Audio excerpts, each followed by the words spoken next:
Nicholas Flamel, tarixte yaşamış real bir insan. Ölümünden sonra adı tarixin en sirli insanlar arasına düştü. Çünkü o felsefe daşını tapdı.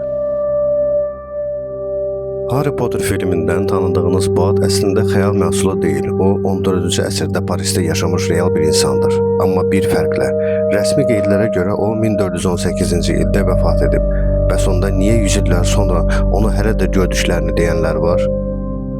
Flamel sadə bir kitabçı idi. Deyilənə görə bir gecə yuxusunda mələk ona qədim qızılı bir kitab göstərir. İllər sonra həmin kitabı həqiqətən də tapır. Yahudi Avram kitabı. Bu kitabda adi materialları qızıla çevirən və sahibinə ölümsüzlük verən fəlsəfə daşının sirrini gizliydi. Sir burasındadır ki, Flamel bu kitabı deşifrə etdikdən sonra inanılmaz dərəcədə varlanır. Parisdə xəstəxanalı kilsələr tikdirir, yoxsullara əl tutur.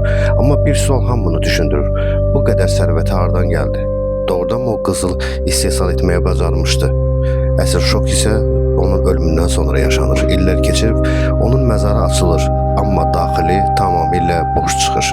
17-ci əsrdə bir səyyah Flamel və həyat yoldaşı ilə Hindistanda qarşılaşdığını iddia edir. 18-ci əsrdə isə onu Paris operasında görənlər olur. Flamel həqiqətən ölümsüzlüyün formulunu tapıb, yoxsa bu tarixin ən böyük oyunudur? Cavabı bəlkə də hələ aramızda gəzən o qoca bilir.